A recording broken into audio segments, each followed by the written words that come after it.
and within 2 episodes, they get frustrated with their own audio and start to Google tutorials on how to make it sound better. Yep, and then you're gonna suffer from the Zoom's Thanos snap, where it just flips your audio away in those moments. So. Hey, Brian Miller here, and thanks so much for tuning in to Audio for Content Creators, where we help you sound better and level up for all your content creation needs. And in this video, we're talking about how to get better audio via remote interviews. So maybe you're doing a remote interview for your podcast, maybe for your YouTube channel, some other form of content creation. This is something that has plagued content creators for ages, but it's become increasingly important over the last 3 to 4 months here in the middle of 2020 during lockdowns all over the world as a result of the pandemic. We're no longer able to just meet up with people safely in person, and therefore most of our content creation that is collaborative is being done remotely. Fortunately, there are ways to do this better, and there are definitely ways to do it worse, and the trade-off is really how easy they are to do, as per most things. So in this video, we're talking about 3 different ways to capture remote audio during an interview, from the least ideal but the easiest to the most ideal, but certainly most difficult. Featured heavily in this video is my buddy Adam Krutinger, who longtime subscribers of this channel know very well as a recurring guest. Adam is by day a full-time art educator, and by night, he's a world-renowned puppet builder and also the co-host and co-creator of the Puppeteers podcast. Adam uses all 3 techniques that we're gonna be discussing in this video for different types of his content creation, from his YouTube channel to his podcast. And so we're gonna be having a little bit of an open conversation about the different techniques, what works and what doesn't for different situations. Plus, along the way, you'll hear audio samples and examples of all the different techniques that we're talking about.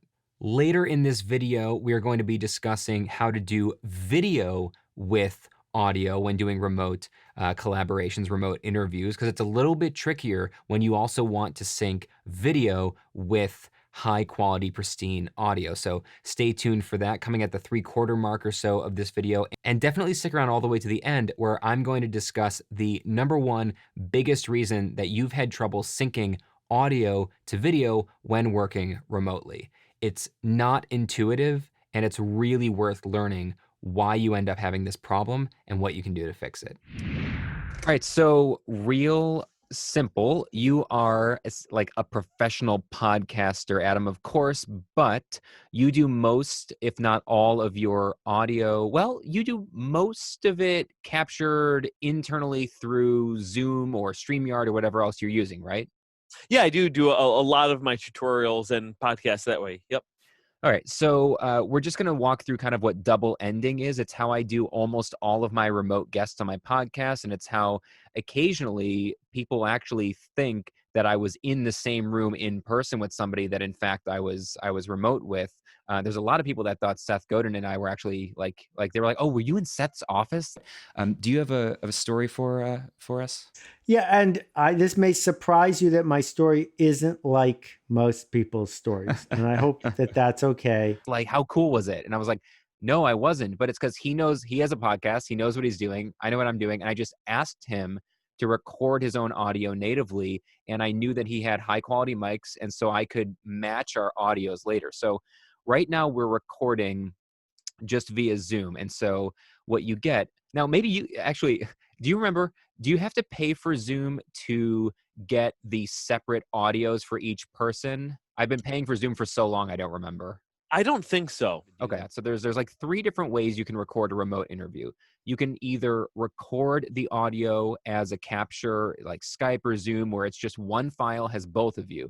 That's like the worst case scenario because you can't mess with either of your levels. If one person's quieter or louder, or one person's got a lot of hiss and noise, you can't adjust independently. But then Zoom, the reason so many people like it for remote recording is it allows you to actually record each of your audio independently. So after you're done with the Zoom recording, you get a track and you get their track. And even though both of them were recorded through the internet, so they're not great quality, you do have separate tracks to balance, level, EQ, compress, whatever, independently. But the very best thing you can do if you're not doing a video podcast is double ending, which means I record my audio natively, you record your audio natively, you send me your file, and then I sync them up in post and I do my own editing. So what I need you to do is what I usually have guests do who are not tech savvy is just use QuickTime or some function like that. A lot of people don't know that QuickTime has an audio recording function built right into it. That's awesome. I had no idea QuickTime could do that. It's I had so no good. idea. Because everybody has it. It comes on every computer, Macs, Windows, everyone's got it. So yeah, it's great. Anytime you want someone else to record the audio and they start to panic because they don't know what that means, and you go hit this, hit start recording, hit the big red button, and and that's it. The other way to have somebody do a double ending if they don't know anything about audio is actually what I had you do the first time you came on my podcast at the very beginning. And I do this with guests all the time, which is I told you to just take out your phone, open up the voice recorder or memo app, hit record, and just set the phone on the table in front of you. And if I had just started puppetry, I don't know if I would have had necessarily the confidence to perform by myself. I don't think either of us realized it at the time, but like you were saying about how being, painfully shy, like you can't, it's almost kind of a miracle that you're doing what you're doing now. Okay, great. So all we're going to do now is just have a 1 minute little mini conversation back and forth so that I can show folks what it sounds like with the mixed audio from Zoom. That's one track. What it sounds like to be able to use the two separate audios from Zoom, and also what it sounds like to use each of our double-ended native audios. So why don't you tell me about a recent project or a video on your channel that you're pumped about? Okay, the video that my last video that I released was a time-lapse build on a baby Yoda puppet, kind of like a Muppet version with a kind of a Funko Pop style. So it's reminiscent of the one from The Mandalorian, but definitely my own twist and recognizable as the fun little character that he is. So I showed how the entire process of me building that, which was about 100 hours worth of footage, that I time lapsed into the whole video was about 15 minutes long or so, but also had some of my crazy fan theories. Did you say you have 100 hours worth of footage, by the way? That's just the footage that I recorded. Yeah. Oh my God. Did you really have to scrub through that whole thing, or did you mostly just go, time lapse this 20 minutes of it? Actually, what I do is I could take the 100 hours and I just compress it down to be sped up as fast as I can, and then I edit that. God, did you really have to scrub through that whole thing, or did you mostly just go, time lapse this 20 minutes of it? Actually, what I do is I could take the 100 hours and I just compress it down to be sped up as fast as I can, and then I edit that. God, did you really have to scrub through that whole thing, or did you mostly just go, time lapse this 20 minutes of it? Actually, what I do is I could take the 100 hours and I just compress it down to be sped up as fast as I can, and then I edit that. God, did you really have to scrub through that whole thing, or did you mostly just go, time lapse this 20 minutes of it? Actually, what I do is I could take the 100 hours and I just compress it down to be sped up as fast as I can, and then I edit that. Worst case scenario is using the pre-mixed audio, but like if you don't know anything about audio and you just want to start your podcast, get it out of your way, like get the tech out of your way, just do it. It's fine. Yeah. But pretty quickly, people, they do it, they start, and within 2 episodes, they get frustrated with their own audio and start to Google tutorials on how to make it sound better. Yep, and then you're going to suffer from the Zoom's Thanos snap, where it just flips your audio away in those moments. So. It's just like, yeah, too good. So then this is for audio only podcasts. Yes, this is for audio only podcasts, which I'm going to talk about in that main tutorial. But yeah, if you're doing, you cannot do this for, the only way to do this for a video podcast is if you're also each recording your own video. And That's you're right. I had that set up too. I wasn't sure if you were going to do that. Right. No, I you know what? I could. I could. Is it, are you recording that, or? I not yet, but I just got to turn You know on. what? As long as right we're there. doing this, let's do it, and then we can both do a clap sync, and then Yep. we can. Yeah, my let's- audio is still going, great. so yeah, let me Yeah. just. So as I mentioned in the intro, there's one big problem that folks have when trying to capture pristine audio while doing video conferencing over the internet. And that is that if you capture audio on your end natively and you try to sync it to, say, a Zoom call and replace your audio or your guest audio or both on the Zoom call, after a while the audio drifts. It doesn't stay in sync with the video. And you gotta be wondering, why does that happen? Well, the reason it happens predominantly is variable frame rates. See, when you record your audio natively, you're keeping your audio at a consistent rate the entire time. It's not changing because you're recording it natively and it's not hitting the internet at all.